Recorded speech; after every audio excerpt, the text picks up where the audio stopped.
ஆண்டவராகிய இயேசு கிறிஸ்துவின் நாமத்தில் காலை வாழ்த்துக்கள். இன்றைய மன்னா, அவனுடைய மேன்மையிலிருந்து அவனை தள்ளும்படிக்கே அவர்களை ஆலோசனை பண்ணி அபத்தம் பேச விரும்புகிறார்கள். சங்கீதம் 62:4 முன்பகுதி. அவனுடைய மேன்மையிலிருந்துன்னு யாரை சொல்கிறார்னா, தன்னையே சொல்லிக்கொள்கிறார்.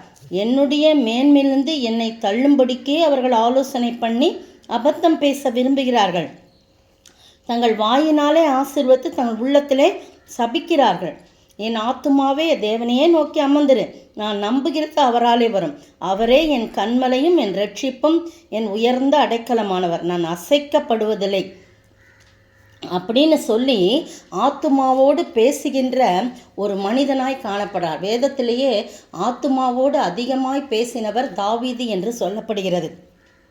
இந்த 62ஆம் சங்கீதம் தாவீதின் சங்கீதம் எடுத்த உடனே எப்படி தொடங்குது பாருங்கள். தேவனையே நோக்கி என் ஆத்துமா அமர்ந்திருக்கிறது, அவரால் என் ரட்சிப்பு வரும். அவரே என் கன்மலையும் என் ரட்சிப்பும் என் உயர்ந்த அடைக்கலமானவர், நான் அதிகமாய் அசைக்கப்படுவதில்லை. இந்த 12 வசனம்தான் இருக்குது. அதில் 2 தடவை நான் அசைக்கப்படுவதில்லை, நான் அதிகமாய் அசைக்கப்படுவதில்லை. காரணம் என்ன தெரியுமா?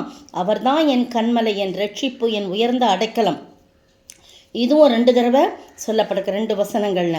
அப்புறம் பார்த்தீங்கன்னா, என் ரட்சிப்பு, என் மகிமை எல்லாமே அவர் தான். திருப்பி பலனான என் கண்மலையும் என் அடைக்கலமும் தேவனுக்குள் இருக்குன்னு சொல்லி 3ஆவது தடவையாக கண்மலை அடைக்கலம் அப்படின்னு சொல்லி சொல்லப்பட்டிருக்கு. பார்த்தீங்களா, தாவீது இப்படி செஞ்சதுனால அவனுக்கு விரோதமாய் அவனை அவனுடைய மேன்மையான இடத்துலேருந்து அவனை தள்ளும்படி ராஜாவாய் ஆண்டவர் உயர்த்தினார். ஆடுகளை மேய்த்து கொண்டிருந்த அவனை அழைத்து அரசனாக உயர்த்தினார். அதுலேருந்து தள்ளும்படிக்கு நிறைய பேர் ஆலோசனை பண்ணுறாங்க, அபத்தம் பேச விரும்புகிறாங்க, சும்மா வாயில் ஆசீர்வச்சு உள்ளத்தில் சபிக்கிறாங்க.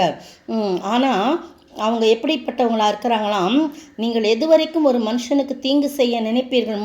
3ஆவது வசனம், நீங்கள் அனைவரும் சங்கரிக்கப்படுவீர்கள், சாய்ந்த மதிலுக்கும் இடிந்த சுவருக்கும் ஒப்பாவீர்கள் என்று சொல்லப்பட்டிருக்குது. ஆண்டவர் இந்த காலை வேளையிலே உங்களையும் என்னையும் பார்த்து சொல்கிறாரு, நிறைய மனுஷர்கள் உங்களை ஆசீர்வதிக்கிறாங்க உதட்டளவில் வெளியில், ஆனால் உள்ளத்திலோ சபிக்கிறார்கள், உள்ளத்திலே நயவஞ்சகமாக இருக்கிறார்கள். உங்களை பற்றிய எல்லாம் ஆவியானவர் வெளிப்படுத்துகிறார். என்னையும் சேர்த்து சொல்கிறேன், எனக்கு நிறைய காரியத்தை ஆண்டவர் வெளிப்படுத்தி இருக்கிறார். பரவாயில்ல, உங்களை சபிக்கிறவர்களே நீங்கள் ஆசீர்வதிங்கன்னு சொல்கிறாங்க.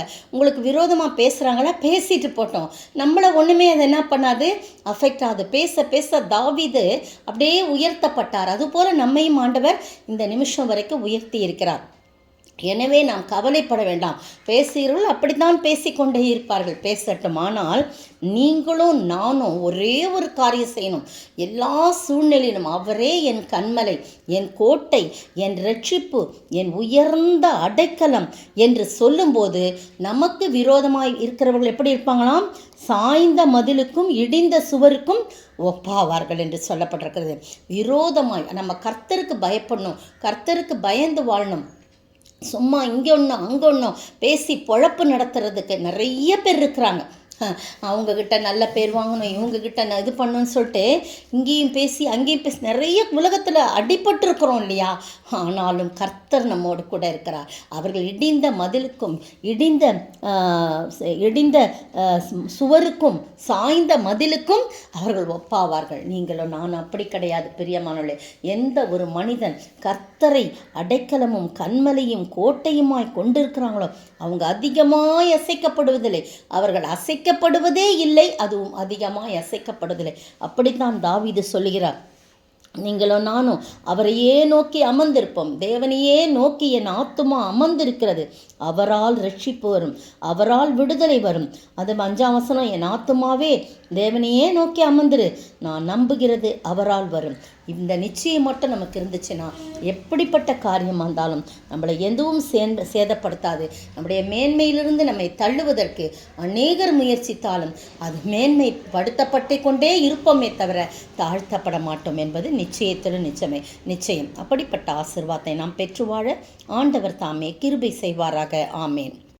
என் மீட்பரே, என் இரட்சகா, என் தேவனே, என் கேடகம், நான் நம்பின என் கோட்டையும் எந்துருகமும் நீரே நான் நம்பின என் கோட்டையும் எந்துருகமும் நீரே தினம் தினமும் அருளால் தீமைகள் வெல்லுவேன் நான் கனமகிமையாவும் உமக்கே செலுத்துவேனே உம்மாலே ஒருவனாக சேனைக்குள் பாய்ந்திடுவேன் வாழ்நாளெல்லாம் நீரின் தஞ்சம் வழி நடத்தும் மெசியாவே என் மீட்பரே. ஸ்தோத்திரிக்கிற ஆண்டவரே, துதிக்கிற ராஜா, வாழ்நாளெல்லாம் நீங்கள் தான் தஞ்சம். என் ஆத்துமா உம்மை நோக்கி அமர்ந்திருக்கட்டும் ஆண்டவரே. எப்போதும் அது அலைப்பாகிறதா இல்லாதபடி உம்மை நோக்கி அமர்ந்திருக்கட்டும், உண்மையிலே அமர்ந்திருக்கட்டும் ஆண்டவரே. என்னுடைய ஆத்துமாவை அமைதிப்படுத்துங்க. உங்களிலே ஒன்று சேர உதவி செய்வீராக. ஆசீர்வதிக்கப்பட்ட இந்த நாளுக்காய் ஸ்தோத்திரிக்கிறோம். எத்தனை பிரச்சனைகள் வந்தாலும் எங்களை மேன்மையிலிருந்து யார் தள்ள பார்த்தாலும் என் ஆண்டவர் மட்டும் எங்கள் கூட இருங்க ஆண்டவரே. அப்போது நாங்கள் ஆசீர்வதிக்கப்படும். அப்படிப்பட்ட ஆசீர்வாதத்தை நாங்கள் ஒவ்வொருவரும் பெற்று வாழ நிற்கிருபை செய்ய வேண்டும் என்று கர்த்தரும் மீட்பரும் ராஜாவாகிய இயேசு கிறிஸ்துவின் விலையேறப்பட்ட நாமத்தில் ஜெபிக்கிறேன் பிதாவே, ஆமேன். நேற்றைய பதில்: